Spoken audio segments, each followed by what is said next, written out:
All right, welcome back everyone. I hope you are still excited for the next presentations.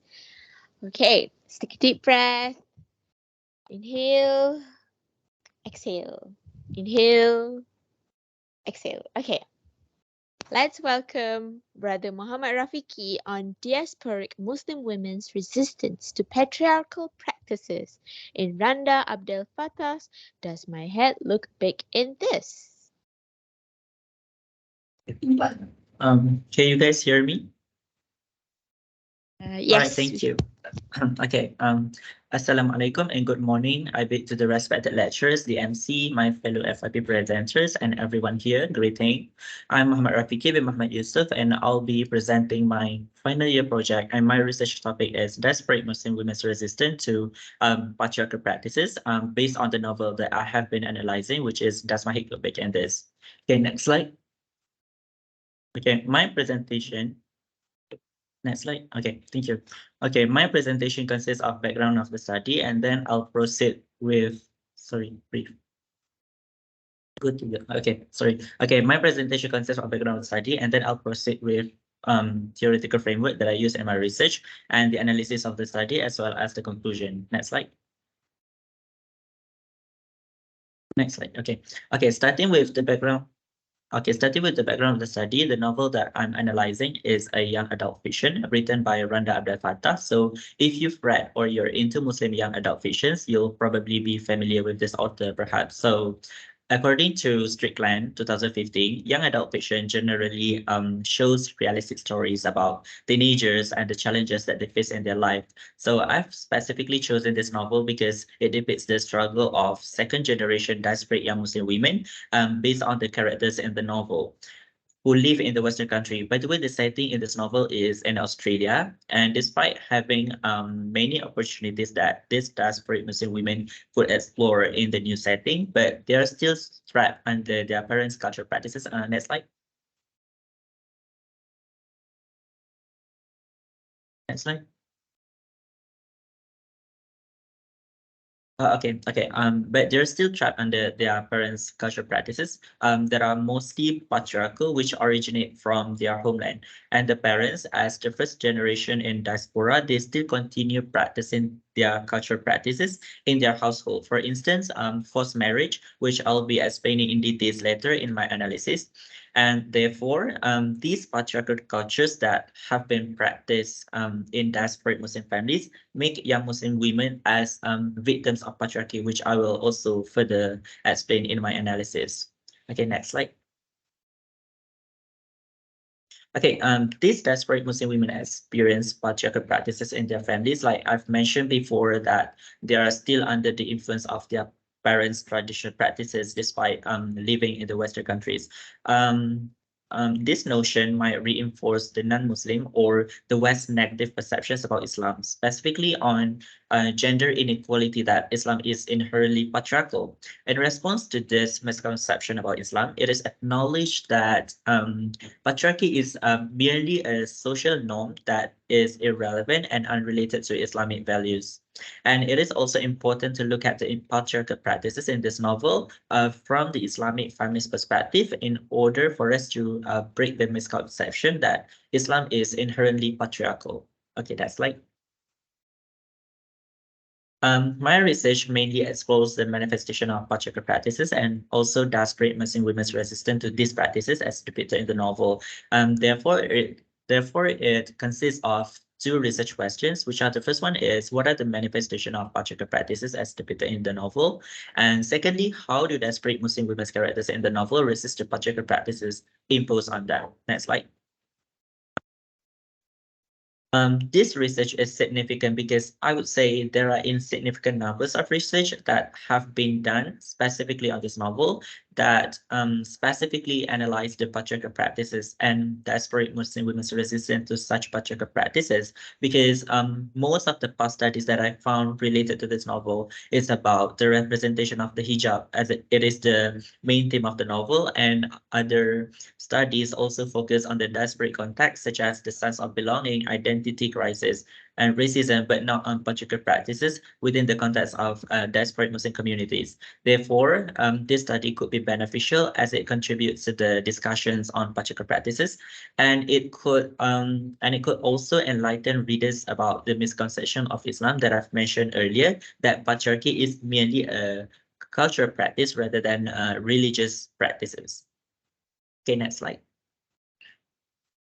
Okay, the theoretical framework that I use in this research is Islamic feminism, specifically Margot Badran's work, as she proposed that Islamic feminist approach is beneficial for both Muslim men and women to achieve equal rights by reinterpreting the Quranic verses and hadith in order to address social justice.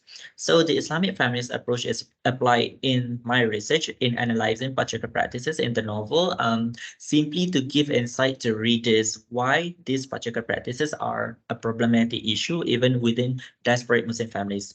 And it is because Islamic feminist scholars affirm that patriarchy is a result of man's patriarchal point of view in interpreting the religious texts that uh, like Quran or Hadith that cause diasporic Muslim women to suffer from patriarchal oppression. And other than that, this Islamic feminist approach also enables diasporic Muslim women to acknowledge their potential to fight for their equal rights and also to escape from their parents' patriarchal belief. Next slide. Okay, moving on to the analysis, I'll be explaining some manifestation of patriarchal practices depicted in the novel, as well as how the diasporic Muslim women resist these patriarchal practices as portrayed by the characters in the novel. Okay, next slide. Okay, the first manifestation of patriarchal practices is found in the novel as the author shows the unfavorable representation of parent-children relationship in diasporic Muslim families that favor son over daughter, which causes social injustice to Muslim women. In this novel, a character named Layla, she's a diasporic young Muslim woman, and she is trapped under her parents' traditional practices that are patriarchal when her parents only give full freedom to her brothers and they always take her brother's side in any circumstances, like when her brother commits immoral acts, such as coming home in a drunken state, but he never received any kind of punishment from their parents.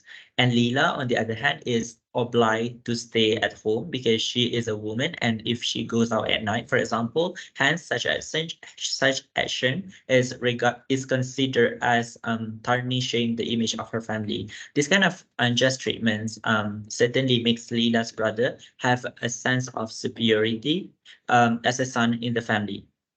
The practice of favoring son over daughter in Layla's family certainly causes gender inequality that might be affecting Muslim women in negative ways. Therefore, Margot Badran claimed that in order to deconstruct this patriarchal practice, there is a need to reread the Quranic verses from Islamic feminist perspective that advocate for gender equality in order to dismantle the patriarchal notion that men are superior than women that is claimed to be derived from the Quran when actually it is not. Okay, next slide.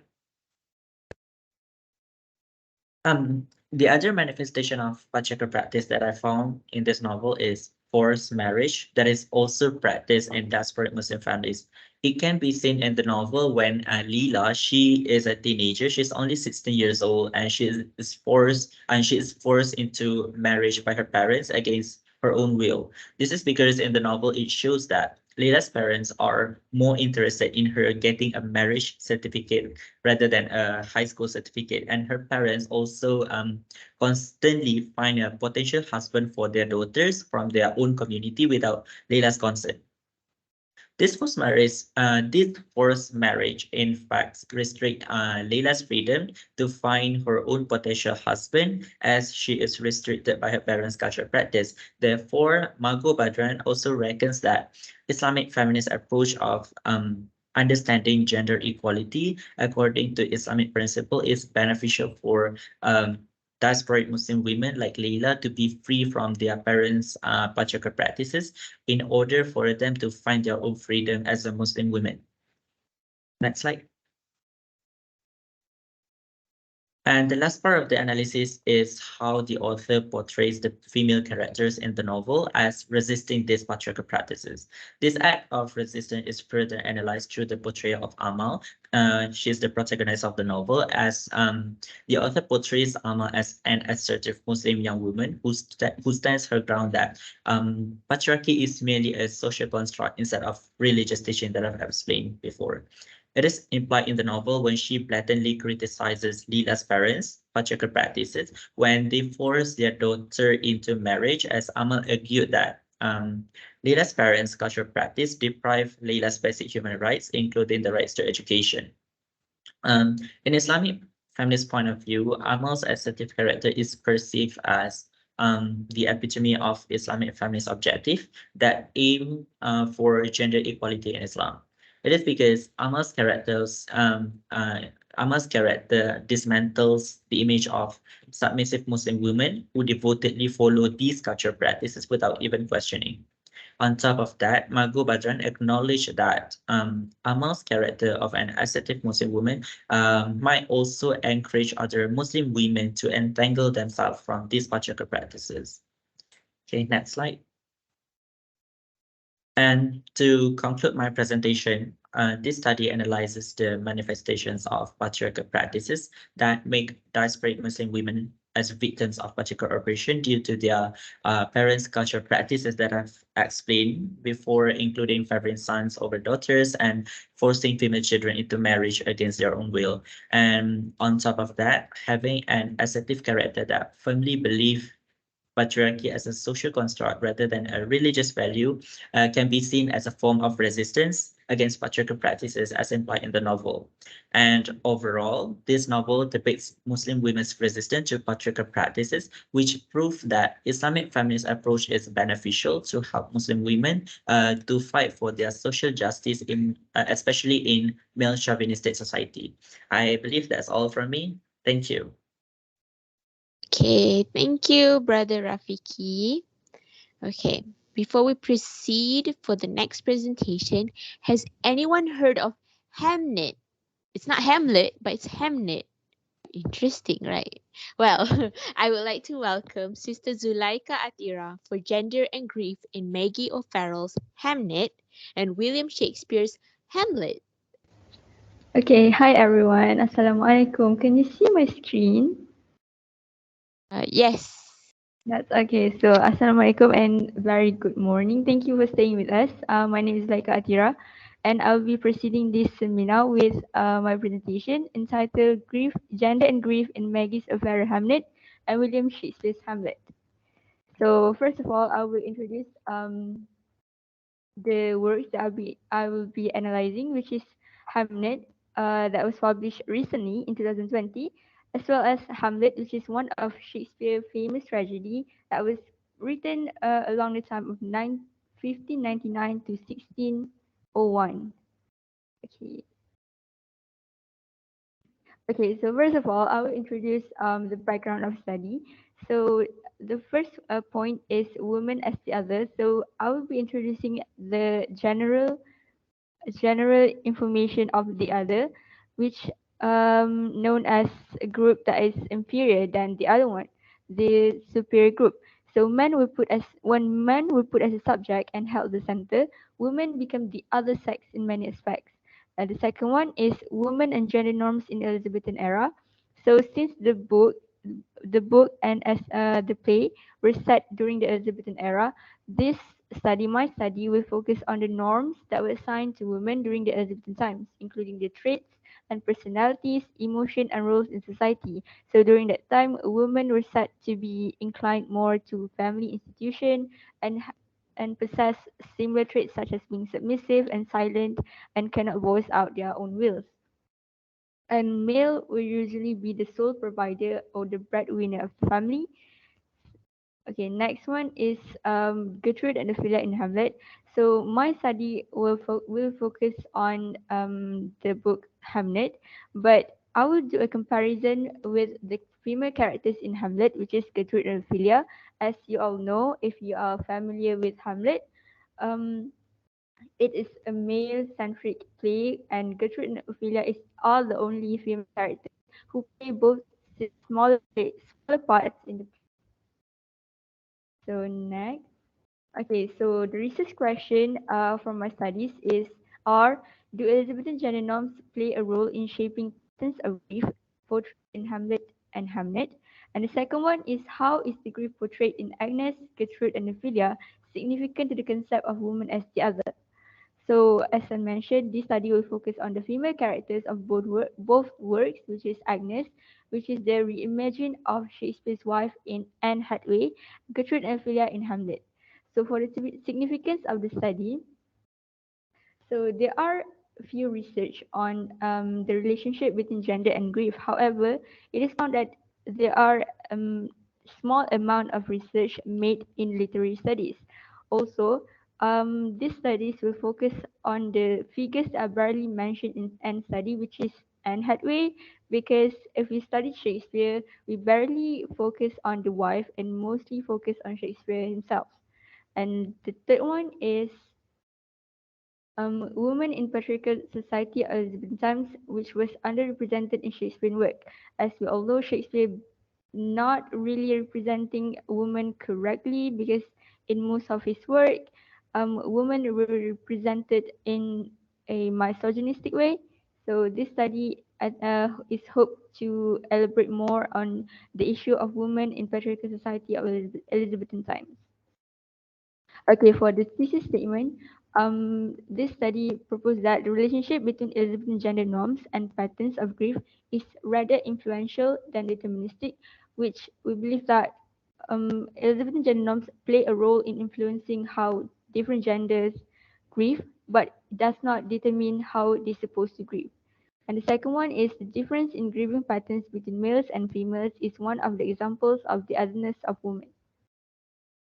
Okay, for theoretical framework, this study will use two theoretical framework, which is the first one, Woman as the Other by Simon de Bois. So in this, for this theoretical framework, de Bois believes that being woman is particularly shaped by society. And through this theoretical framework, de Bois highlights the binary opposition between man and woman in patriarchal society. And the second one is Gender and Grief Theory by Doka and Martin. So in this theoretical framework, Doka and Martin highlight two patterns of grief, which are intuitive and instrumental grievers, which are assumed on different gender. Like intuitive are mostly assumed on women, while instrumental grievers are mostly assumed on men.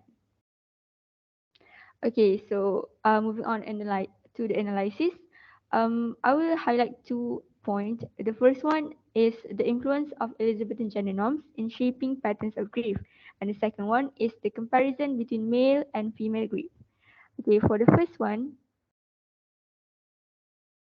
mm, okay, so for the first one, from the finding from the book and the play, I found out that women depicted traits of intuitive grievers, such as they are more expressive and emotional, while expressing their grief. They also experience varieties of emotion, struggles to make sense of reality, need support, and the grief that happen affect their rationality and their mind. So in the play, it is found that Ophelia went mad because there are few interpretation of why she became mad, but some of them are because the death of her father, as well as the rejection of Hamlet, which is her lover. And while in the book Hamlet, Agnes is actually the mother, and Hamlet is Shakespeare's son. So Hamlet died, and we can see that actually face Agnes actually grieved in a few way, and as intuitive grievers, we found that I found that Agnes and Ophelia actually okay sorry the traits of intuitive griever deviate from the stereotype of ideal women created by society. As I mentioned earlier, women in Elizabethan time they were set to a norm of how they're supposed to behave and how they are depicted in the society, such as being submissive, being silent. However, in the finding, I found that during their grieving experience, women become more expressive, which is irony ironic because they tend to be silent on their daily life, but during the grieving experience, they briefly express themselves. Like for example, Ophelia, she used the song to vent her sadness and anger, while Agnes, on the other hand, briefly confront her husband regarding the death of their son. So, and I also found that Gertrude, which is the mother of Hamlet, does not portray the traits of intuitive grievers because, as I mentioned, intuitive grievers are mostly expressive and emotional, while Gertrude tends to be stoic and she remains on her state of silence because we barely know if she actually grieving or not.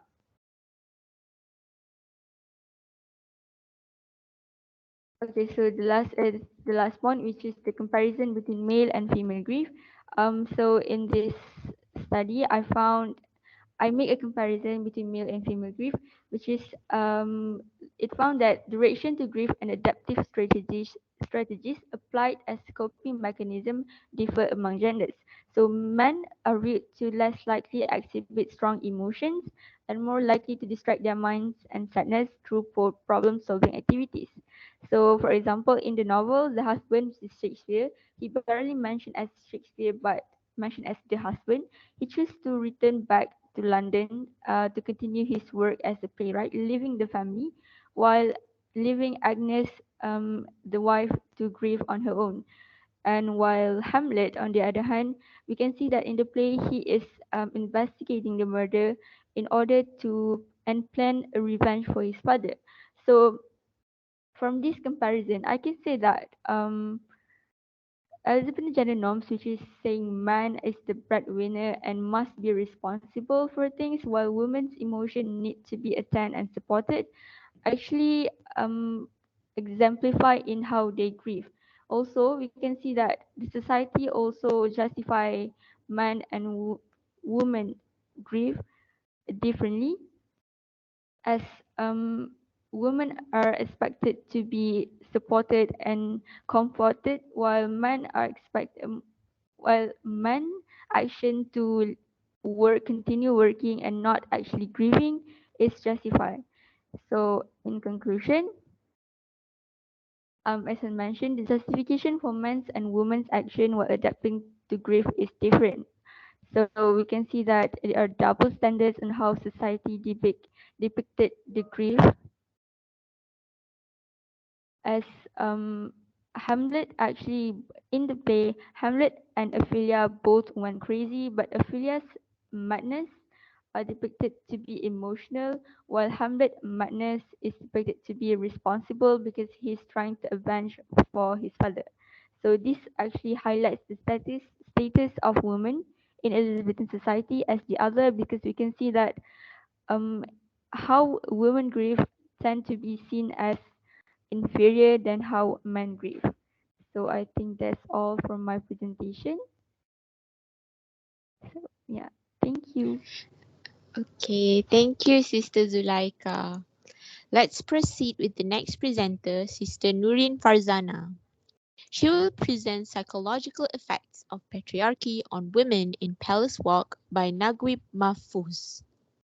Okay. Bismillahirrahmanirrahim. Assalamualaikum warahmatullahi wabarakatuh to my respected lecturers and everybody here. My name is Nurin Farzana binti Zana Abidin, and I will be presenting on the psychological effects of patriarchy on women in Palace Walk by Najib Mahfouz.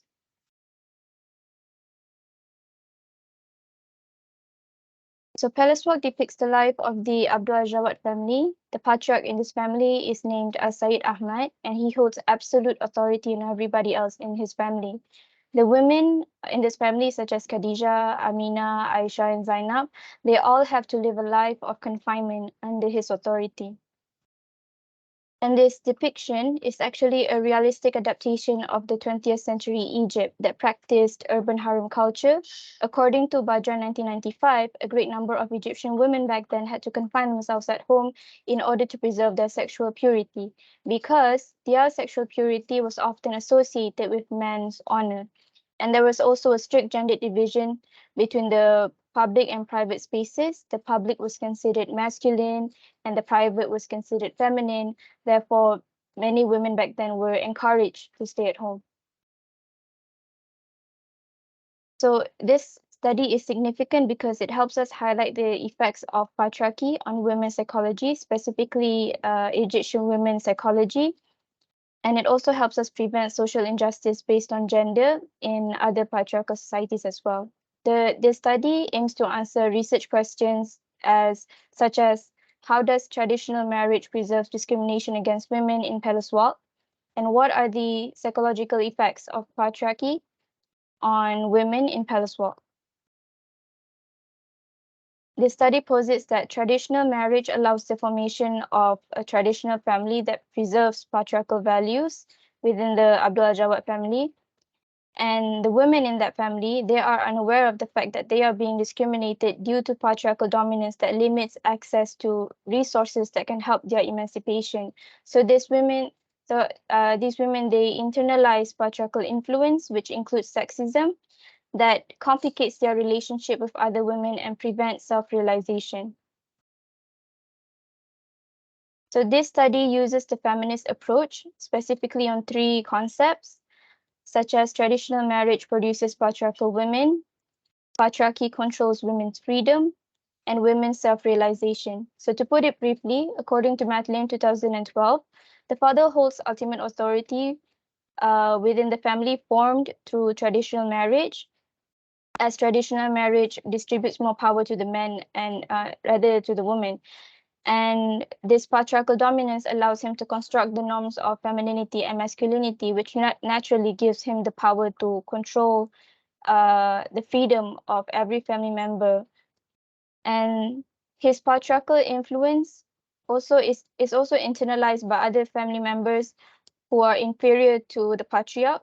And this internalization is what affects self-realization for women. It is a concept mentioned by Campbell 2002, where she describes that self-realization is a state when women realize that masculinity and femininity are social constructs, and women too can define their own femininity and cross the boundaries of oppressive prescribed gender roles. So in the novel, the unequal power relation between the patriarch Said Ahmad and other family members causes him to have a stronger influence over them. And this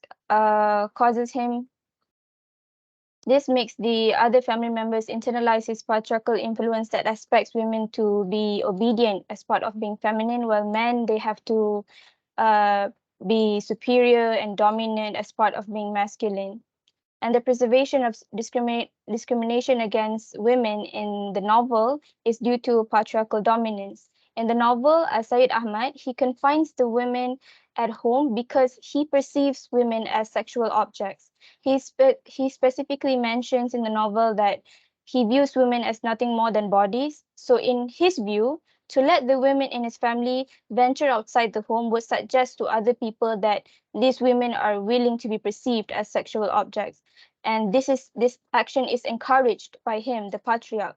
So this idea would naturally damage his reputation as a dignified man who is supposed to play the role of a protector that preserves the sexual purity of the women in his family. And what's worse is that the women in this family, they do not even protest against the fact that they have to be confined under his authority. They willingly accept this way of lifestyle because the home confinement itself is what contributes to disobedience. The home confinement limits their access to resources such as education or any knowledge that can help them gain awareness of the fact that they are being discriminated against by the patriarch. So therefore, these women, this home confinement causes them to internalize patriarchal influence instead, and result in the women, they become meek and rather obedient. These women, they do not even question the authority of Said Ahmad. For example, Amina, in the novel, she had to endure emotional pain when she found out that her husband had been unfaithful in their relationship by frequently socializing with prostitutes, because this internalization of patriarchal influence has made her believe that it is wrong for her to question his behavior. So in a way, women in Palestwalk, they have to they internalize patriarchal influence, which makes them obedient, and they have to endure emotional pain and strive for male validation, regardless of how their patriarchs treat them. And this determination to strive to get male validation can be seen from Amina and Khadija's relationship with their in-law Zainab. So this internalization of patriarchal influence includes the internalization of Al-Said Ahmad's sexist views about women. Therefore, patriarchal women like Amina and Khadija, when they see Zainab, they feel the need to compete and dominate against her to receive male validation. For example, Amina, she perceives Zainab as a threat to her authority when she found out that Zainab has broken the rule of home confinement. She decided to tell her husband, Said Ahmad, about what Zainab had done to make sure that Zainab conforms to the family norm. She knows that by letting Zainab breaking the rule any further would prevent the family harmony, and this would naturally upset Said Ahmad. And when he is upset, he will put the blame on Amina because he expects her to carry out her role as a mother that is supposed to protect the family harmony. When this situation happens, obviously Amina is not receiving the male validation. So by exposing Zainab, it guarantees the male validation for her. And on the other hand, Khadija, she perceives Zainab as a rival she needs to outshine. As a patriarchal woman, she acknowledges that women who obey gender roles are often more admired than the men who that and other than women who obey gender roles are often admired than the women who do otherwise. So this acknowledgement causes her to undermine Zainab's talents or criticize her flaws in carrying out her role as a woman to Zainab's husband, with hopes that Khadija, with hopes that she would get that male validation from Zainab's husband in how she perceives Zainab. And basically, Khadija finds fault in everything that Zainab does, because doing that would allow her to compensate for her insecurities as a woman who struggles to get male validation in the novel. So in conclusion, traditional marriage preserves discrimination against women, as it gives the patriarch the power to construct the norms of femininity and masculinity in a way that it discriminates against women's freedom. And this limited freedom that women have causes the internalization of patriarchal values that makes them rather meek and timid, yet competitive around other women, and it prevents them to gain self-realization. So I guess that is all from me. Thank you. Thank you, Sister Nurul. This is a very nice insight, especially about women going against other women. And we see that a lot uh, even nowadays. Okay. Next, I would like to invite Sister Anis Afifi for Oriental Women in William Beckford's Imagination. Hello, can you guys hear my voice or no? Yes, we can Yeah, hear your voice and we can see the slides. alright, good. Okay, thank you. Assalamualaikum warahmatullahi wabarakatuh. I am Anis Afifi binti Nobasidi, and today I'll share you a little bit on my research on Oriental women in William Beckford's Gothic imagination. So I'll be specifically analyzing the representation of Oriental women in one of William Beckford's Gothic fiction called The History of Kalipatek. So yeah, I think I wouldn't have uh, probably wouldn't be exposing much on William Thomas Beckford. I think you guys can read on your own on who William Thomas Beckford is. So he was basically an English novelist and art collector, and also a plantation owner. And he is considered was considered as one of the earliest English writer who wrote Gothic fiction in England, and he was also reputed as the richest commoner in England at the age of 10 because he inherited all of his father's wealth and also possessions. So basically, his death, these spoiled children and so on, and that basically gave him opportunities to basically explore and also giving him access to explore the world and also see more people outside of the world and also the Orientalism and so on. So the Gothic fiction that I will be analyzing today is called History of Kalibatak, in which he wrote originally in French in 1782, and it was later translated in English by Reverend Samuel Hanley. And so it was basically officially published in 1786. So the novel basically depicts his obsession towards Oriental Renaissance as well as Gothic literature, in which that we can see at that time these two literary genre or literary literature are basically thriving at that time. And as we can see, this story basically chronicles the fall of power of a caliph named Batak. And he basically, in his journey to pursue more supernatural powers and also wealth and also position. But what he did is that he basically renounced Islam and also he started to embroil in many magic rituals and so on, and that basically in the end led to his doom. And his journey basically being motivated and also escalated by three females, in which his wife, his mother, and also his lover, that basically manipulates him to basically being the victim of in this situation. So the Oriental, I would say Orientalism is basically anything that is related to the East and also anything that is related to the Asia. So, but this fiction basically specifically talking about the East. So the setting in this story, we can see that the setting itself, the Oriental element in it is basically visible in the setting itself, in which it was set in a basic period in the Middle East, and also the characters also somehow either embrace Islam or in another way renounce Islam. And so there are also Gothic elements in which there is presence of magic, spirit, and also Gothic architecture. So what I would like to do is that this paper basically examines the representation of Oriental women in William Beckford's most celebrated Gothic novel, The History of Kalibatak. So my premise is that the Oriental women or the women in this novel basically are subjected to double colonization, in which one, it is practical colonialism, and also the second one is Western colonialism. And these two forms of colonialism are basically reflected in the dual personalities of each female character, of being both protective yet dominant, submissive yet seductive, and also loyal yet manipulative. So overall, this research basically wants to analyze the representation of Oriental women in this novel and also to discuss the implications of such portrayals to a post-colonial theory proposed by Edward Said.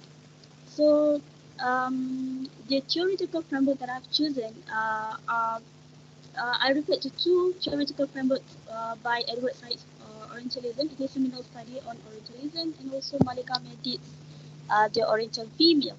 So what Edward Said said in his book Orientalism is that the Orient is not only adjacent to Europe, it is also, the Orient itself has helped to define Europe or the West as its contrasting image, idea, personality, or experience. So as we can see that here, the West basically produces some kind of dichotomy or the binary opposition between the West and also the others, and also the West and also the rest. And that also kind of mimic the idea or the notion of um, superior versus inferior. But however, this theory of Orientalism, post-colonial theory of Orientalism, basically does not equal well to the feminist millennium. So I'll also refer to Malika Mehdi's The Oriental Female, which is kind of a refinement of Edward Said's claim. So according to Malika Mehdi, she sees basically Orientalism, she sees it as a third colonialism, which is characterized by the continuous exploitation of the Arab female body in the Western discourses, that it somehow become the narrative, the main narrative or the visual device of male expression, also identification of male desire or their own sexual fantasy, and in which these kind of sexual fantasies are basically suppressed by the Victorian civility and also prostitution.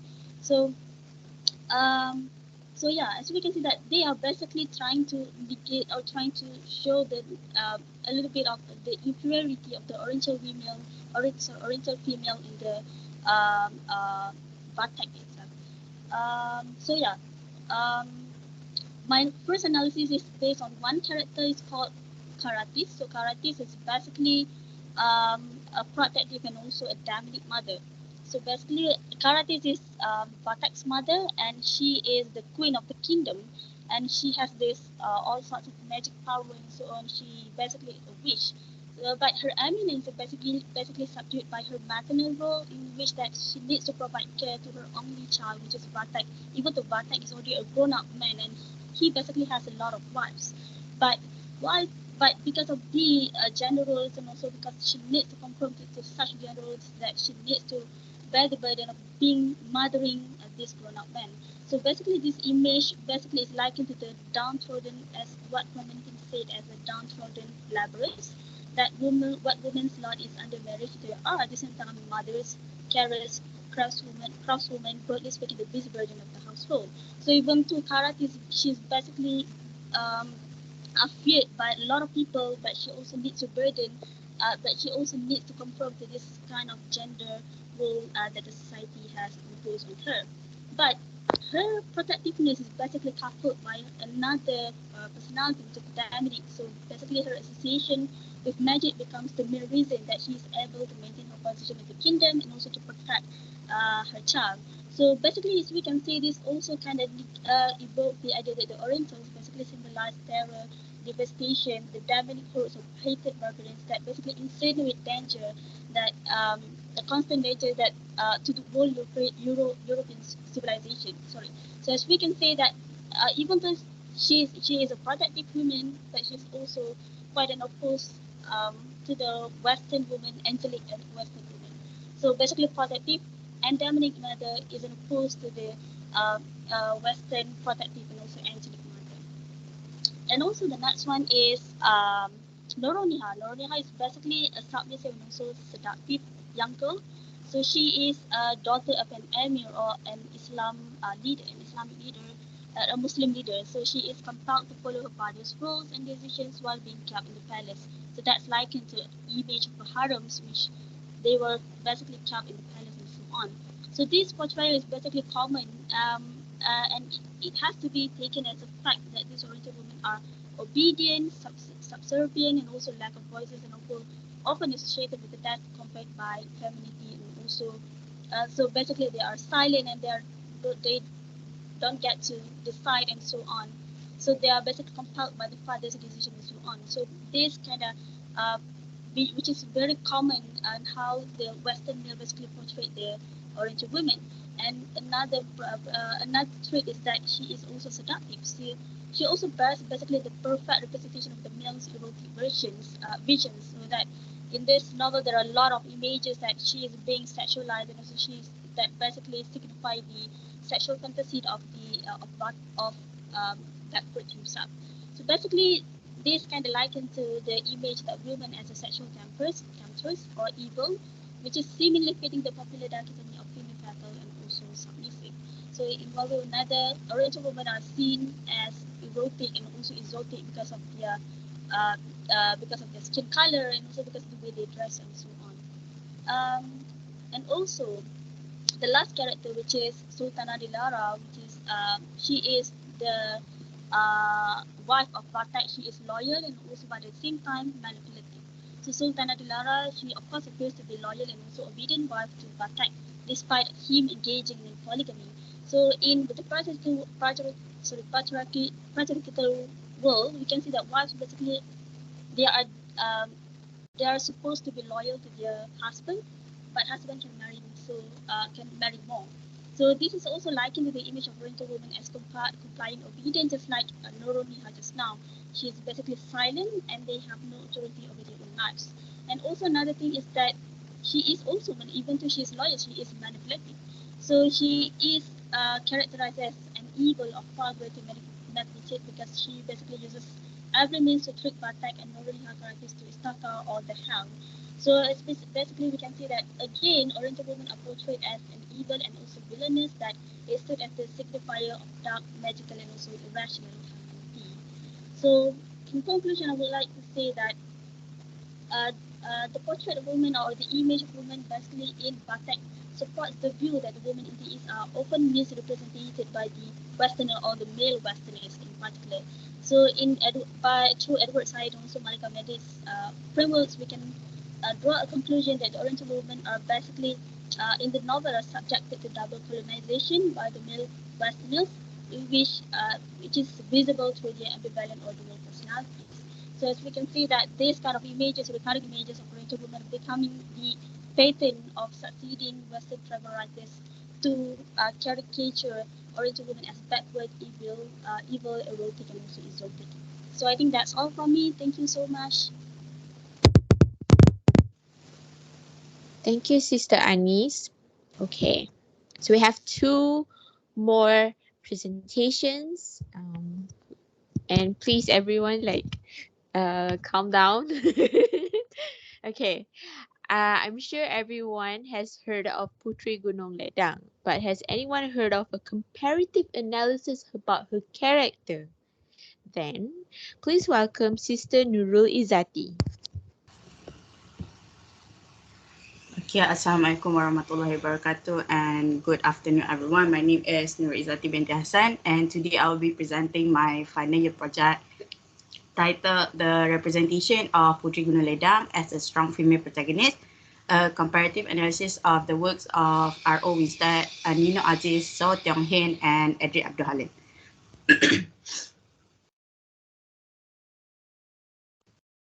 So as an introduction to my research, my paper discusses the different portrayals of Putri Gunung Ledang in 4 different texts to find out the distinct features that reshape the portrayal of Putri Gunung Ledang in contemporary works in comparison to the folktale and the historical archive.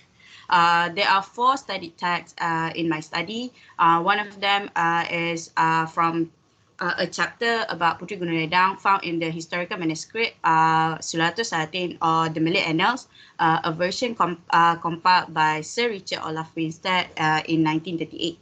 And then the second is a recent retelling of Putri Gunung Ledang by Nino Aziz in her book Lipo Lara Nusantara, published in 2020. The third and fourth texts are film adaptations featuring Putri Gunung Ledang in Putri Gunung Ledang 2004, directed by So Tiong Hin, and Majika 2010, directed by Edric Abdul Halim. My research is done due to 2 issues within the research scope. One is due to the poor representations in recent folktales adaptations. One and Raya and the lack of Filipino representation in Raya and the Last Dragon, despite being claimed that the film is filled with Southeast Asian culture and folktale. The problem can also be seen in the adaptation, the weak portrayal of Mulan as a strong female protagonist in the Disney animated film Mulan 1998, which contradicts to the original text, the Ballad of Mulan, that preserved the strength of Hua Mulan as a strong female soldier throughout the text.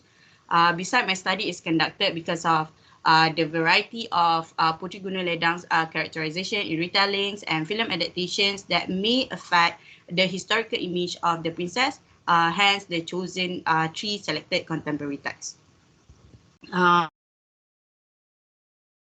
Presented my 2 research objectives, which are 1, to analyze and compare representation of Putri Gunung Ledang in 3 contemporary texts from a post-structuralist feminist perspective, and 2 is to discuss the implication of the different portrayals that may have affected the representation of Putri Gunung Ledang as a female protagonist in the 3 contemporary texts. In doing so, my research is informed by 2 adaptation theories by Julie Sanders' Adaptation and Appropriation in 2006 and Linda Hutchins' Theory of Adaptation also in 2006. A bit of their interpretation of adaptation and its concept. Sanders believed that adaptation is a revised point of view from the original by adding a hypothetical motivation or voicing what the text silences or marginalizes. The original text may differ from each adaptation, as some of them were inspired by available adaptations, making adaptation of adaptation. According to her, it has also a correlation with the concept of appropriation, hence the foundation of adaptation and appropriation theory. Sanders signified that appropriation tend to have a more complicated, intricate, and sometimes embedded relationships to their intertext than a straightforward film version of a canonical or well-known text would suggest. Sanders also believed that by improvising the original text, appropriative adaptations can extend its potential to impose a new way of interpreting with one that stands alongside the text that have provided as inspiration and in the process enriches rather than robs the adaptation, drops the original text. In a similar manner of understanding the concept, Hutchins defines adaptation as secondary and derivative of the authentic. She suggests that an adaptation may degrade the status of a well-known canonical text as it is likable to receive negative responses. The media industry cannot deny the power that lies in adaptation. As Hutchins mentions, it is simply because of the pleasure of recognition and remembrance that enriches the interpretation of the original. She adds that it can also bring appeal to new audience, although they repeat the without copying to relieve the repeated text that lies in the original. Now allow me to introduce the plot of the tale Puteri Gunung Ledang to increase everyone's comprehension to my study. Puteri Gunung Ledang is a princess who has been proposed by Sultan Mahmud of Melaka due to her incomparable beauty. However, instead of straightforwardly rejecting the proposal, she requested 7 impossible wedding gifts, what Malay call hantaran, from the Sultan. The gifts are as quoted: a bridge of gold and a bridge of silver from Melaka to Gunung Ledang, 7 trays of mosquito's heart, 7 trays of mites, a vat of young areca nut water, a vat of tears, a cup of the Raja's blood, and a cup of his son's blood.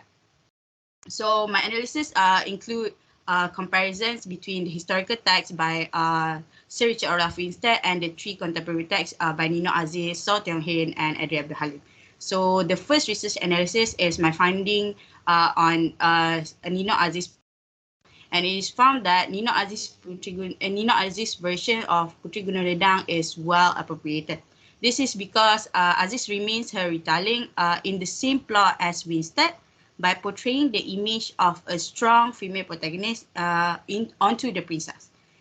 In Winstead version, the narrative actually ends revoking his proposal, which can be assumed that he understands the rhetorical rejection through the impossible request. However, in Aziz's retelling, she actually prolongs the narrative by foregrounding the princess with a sense of justice, as she descended from Mount Ledang to advise the Sultan to abandon his evil intention of killing his own son, the only heir to the throne. Meaning that the Sultan actually accept the request and insists of marrying the princess even though he had to kill his own son. By doing so, Aziz has successfully emphasized the strength of Puteri Gunung Ledang as a strong female protagonist in her writing. So the second is my findings on the second contemporary text, Puteri Gunung Ledang 2004 by Saw Tiong Hin, and it is found that the princess is both underrepresented and well appropriated in the film. In the film, Saw alters the narrative to offer another perspective or a new perspective of the historical tales by including alteration to the characterization, plot, and genre. And this also includes his attempt at rehistoricization. In Winstead's version, Hang Tuah is an unnamed Laksamana who joined the entourage to propose the princess to the Mount Ledang. But Saw rehistoricized the narrative by altering Hang Tuah's character as the hero and the love interest of the story. Saw's attempt actually has weakened the princess image, who is historically known to not have any love interest. Although the film actually managed to design a conflict that attracts new audiences, it does not deny the fact that it damages the characterization of Puteri Gunung Ledang as a strong female protagonist. His design proved to submit to the idea of Disneyfication that requires a heroine for a male counterpart as a hero. However, Saw actually regains the princess image by appropriating and twisting the plot that features scenes of the princess with magical power, which are not available in the historical text by Winstead. Putri Gunung Ledang in the film utilizes her magical power to create obstruction for Hang Tuah, Sang Setia and Tun Mamat's entourage at the peak of Mount Ledang. So the obstruction scenes can be seen as Saw's fashion to keep the narrative of Putri Gunung Ledang similar to those adaptations beforehand. And lastly is my finding on 2004 by Adri Abdul Halim, and it can be found that it is found that Putri Gunung Ledang in the film is devastatingly underrepresented. Although the film has Putri Gunung Ledang as a minor character, the princess is deemed different from the other versions, as she is now fragile, diffident, and also negative. It is in comparison to how Winstead, Aziz, and Saw present Putri Gunung Ledang as a strong, confident, and powerful with a positive upfront. Abdul Halim actually deems the princess differently by distancing from the traditional narrative. Abdul Halim's design of shifting the personality completely upside down has proved to affect the portrayal of the princess as a strong female protagonist.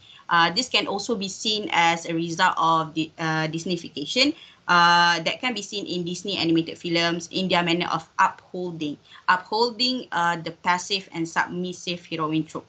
Abdul Halim actually reimagines Putri Gunung Ledang by bringing back the image of passive heroine that suffers distress from having no husband in her life. I compare the film with the DreamWorks series Shrek, as they are both of the premises are parody of the folktales that were featured. But it can be seen that Shrek film series portrayed the Disneyfied princess such as Snow White, Cinderella, and Aurora as strong heroines by opposing to the passive heroine tropes. Unlike how Abdul Halim's way of degrading the representation of Putri Gunung Ledang as a strong female protagonist in Magica 2010.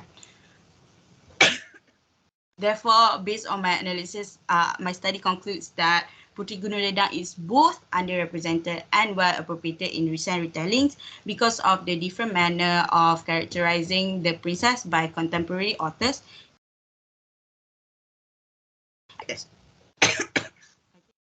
For me, thank you for listening. Thank you so much, Sister Nurul. That's a very nice insight on Putri Gunung Ledang. Like, she's often being overlooked, and it's great that you are shed light into it. Okay, thank you, Sister Nurul. And now, let's give a welcome to Sister Siti Sarah Sophia and Sister Nick Liana for Heroism and Vengeance and the Convergence of Paganism and Christianity in Beowulf. Hello, can everyone hear me? Yes. Okay. Okay, so before I start, I want everyone to imagine a world where ancient pagan traditions and Christian values intertwine in a society. Okay, can you imagine it? Well, imagine no more because today I, Yana, and my partner Siti Sarah Sophia will present on Beowulf, the poem portraying a society where ancient pagan traditions and Christian values intertwine. So, Assalamualaikum to Dr. Tanya, Dr. Mazam, and Dr. Homa, and my friends. We will present the heroism and vengeance and the convergence of paganism and Christianity in Beowulf. Our agenda today is background, methodology, and analysis. So, you must be thinking, what is Beowulf? Well, Beowulf is one of the longest surviving epic poems of Old English literature. The poem revolves around a mighty warrior with superhuman abilities who faces different battles against monsters and dragons in the name of fame, glory, and honor. It is argued that due to the deep roots of Germanic culture, Beowulf is orally transmitted during the early coming of the pagan Anglo-Saxon tribes to the British Isles and written down when they were converted to Christianity, which influenced the incorporation of Christian elements in the work. Thank you for the introduction on Beowulf, Liliana. Next, we will delve into the intriguing concept of structure and values within the context of Beowulf. We first must understand the concept of structure and values before we explore the structure and values within paganism and Christianity. Social institutions, along with the social practices, are the foundation of social structure. In the context of Beowulf, we observe elements such as the hierarchical arrangement, power dynamics, and social roles as part of social structure that helps in defining and limiting the behaviors of people. Values can be understood as the collective concepts within a particular culture that are referred to as guide to moral, ethics, and desirable aspects. In the case of Beowulf, there is a blend of pagan and Christian values, such as heroism and vengeance. During the 7th century, the pagan culture of the Anglo-Saxon people who migrated to Britain underwent profound changes because of the influence of Christian missions that have restructured the pagan culture of the Anglo-Saxon settlers. This resulted in the blend of paganism and Christianity, which is evident in Beowulf, where Germanic heroic and Christian moral framework are converged.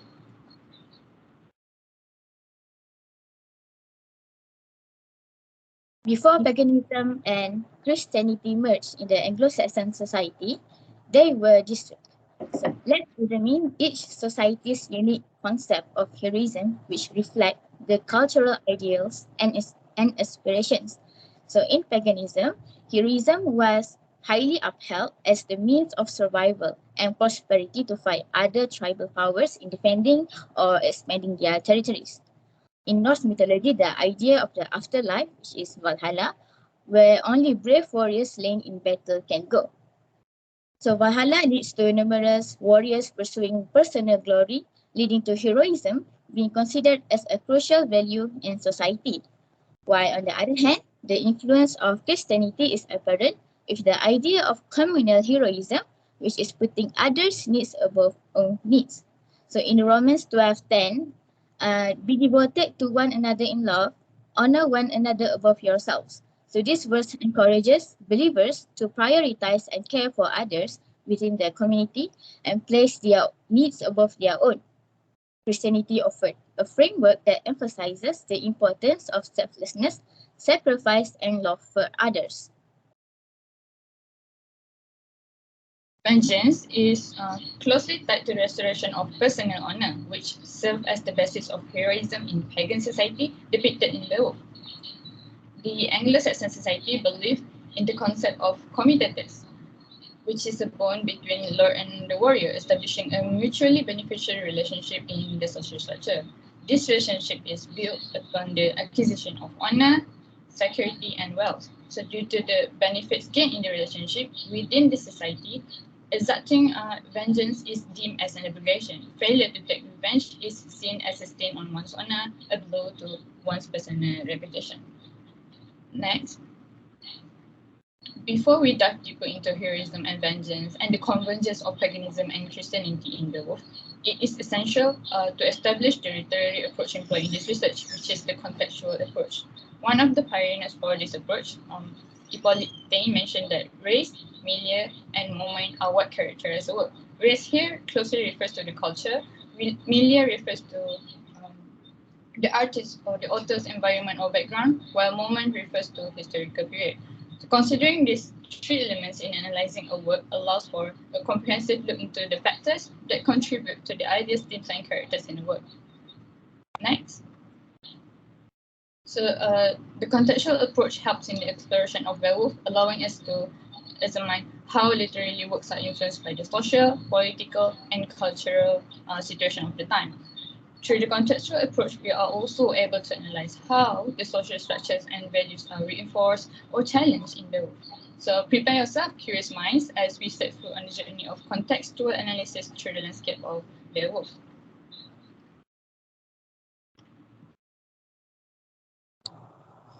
Now that we know the methodology we will use, let's apply it to our poem. So Beowulf depicts heroism, but different pagan and Christian cultures have different concepts of the value. In paganism, heroism is more towards individualistic, focusing on the pursuit of personal glory. Meanwhile, Christianity values communal heroism, that is the act of selflessness and self-sacrificing for the sake of others. Pagan heroism is promoted through the portrayal of Beowulf as a heroic figure who undertakes daring feats independently. So personal glory is one of Beowulf's motivating factors in his bravery. This can be seen through his desire for personal glory and securing his legacy by defeating the dragon.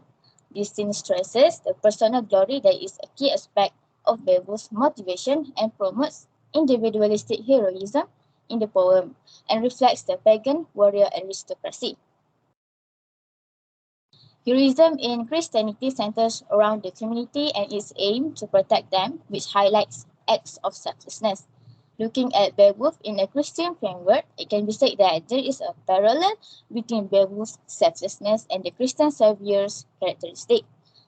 Beowulf's willingness to self-sacrifice for the community align with the virtues that are often associated with the Christian Savior, which is Jesus Christ. So in this line, Beowulf exhibits his selflessness and readiness to self-sacrifice when he puts others' safety above his own and voluntarily fights the monster and focuses on others' needs instead of his own if he dies. So their similarity is further illustrated when both Beowulf and Jesus ultimately sacrifice themselves for the safety of the community. Thus, it can be said that the idea of communal heroism, especially selflessness, is promoted and reflects the Christian society's collective nature and value. Okay, the interplay of heroism between paganism and Christianity is harmonic. The Christian idea of selflessness is incorporated into the pagan framework, which focuses on the pursuit of personal glory. So in line 2513 until 2514, put emphasis on this convergence of heroism, where Beowulf puts others before himself by protecting them, while also being motivated by the personal glory he can achieve from slaying the dragon. So the convergence of the two elements unveils a nuanced portrayal of heroism that highlights the relationship and coexistence between the two religions that is elusive in other Old English literature. Thank you for the insightful discussion on heroism. Moving on to vengeance. In paganism, it is deemed as the necessary response to the offense committed towards the Lord, fellow kinsmen, or the individual in order to restore honor and maintain social standing. Within the society, exacting vengeance when necessary is seen as obligation, while resorting to any other solutions that can make them appear weak is against the code of heroism. And what about vengeance in Christianity? From the Christian perspective, the concept of vengeance as a response to injustice is subverted by the idea of forgiveness. Christianity prioritizes the interest of community over personal interest, which aligns with the Christian value of heroism. Next. In Beowulf, it is found that the characters tend to choose vengeance over forgiveness. So what's interesting is that the Christian framework is used to justify their desire for revenge through elements such as divine justice and purification. Next. Okay. Vengeance is primarily presented as a pagan value in the Beowulf, which can be exemplified through the revenge against Grendel, as his killing spree is seen as a disruption of peace and stability among the Danes, and then the act of revenge as a sense of obligation to aid Hrothgar, and exacting revenge allowed the reassertion of Hrothgar's individual power and restoration of his reputation. Next. While vengeance is not supported in Christianity, the poem incorporates the concept of divine justice to justify the practice of pagan vengeance. Phrases like just judgment by God and holy God decided the victory serve as the justification for Beowulf's act of killing. The characters in the poems also can be seen to attribute Beowulf's presence and actions in exacting revenge as his duty as the agent of divine justice. Through the concept of divine justice, Beowulf's act of revenge is justified in the name of protecting the people and upholding God's fair judgment. Next. The purification of society from evil is another aspect associated with vengeance in Beowulf. Grendel and his mother are often portrayed as the evil creatures. Hence, the act of vengeance against them is seen as a symbolic cleansing for the benefit of the community. Beowulf's victorious emergence from the swamp after the killing Grendel's mother also parallels the concept of baptism, as it symbolizes the purification of the community from evil and sin.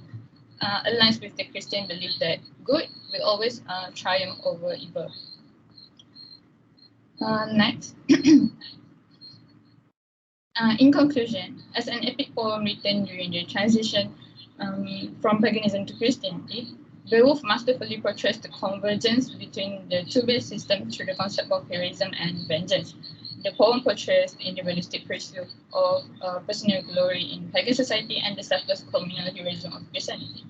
And then we can see that vengeance, despite its violent nature, becomes justifiable when it is integrated with Christian belief, as it is carried out in the name of God's judgment, the purification of evil, and the benefit of the community. Through the convergence of paganism and Christianity, the poem provides insight into the complex relationship between the structures and values of the two systems, reflecting the cultural synthesis of the unknown Christian author and the Anglo-Saxon society. So that's all from us. Thank you everyone for your attention. I hope this exploration of structure, values, and the concept of heroism and vengeance in Beowulf has provided you with valuable insights into the social, political, and cultural dynamics portrayed in Beowulf. Thank you, Sister Sophia and Sister Liana. It's very interesting looking at the personal glory and how it sort of shaped the narrative nowadays. Like, especially when you say that good triumphs over evil. So you start to look at other storyline a little bit differently now that Beowulf was one of the pioneer storyline like that. So it's interesting. Thank you.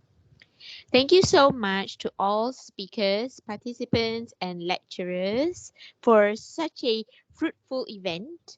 I hope we get to learn something new from each other.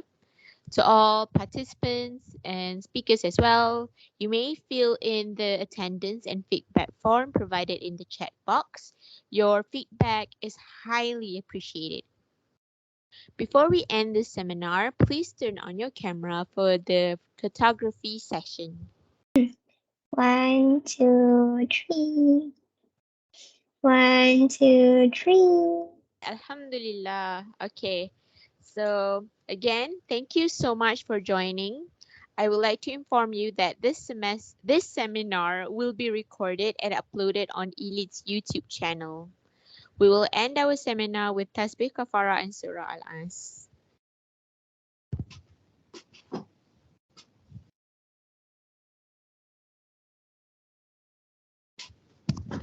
Okay, Alhamdulillah. All right. Thank you so much, everyone.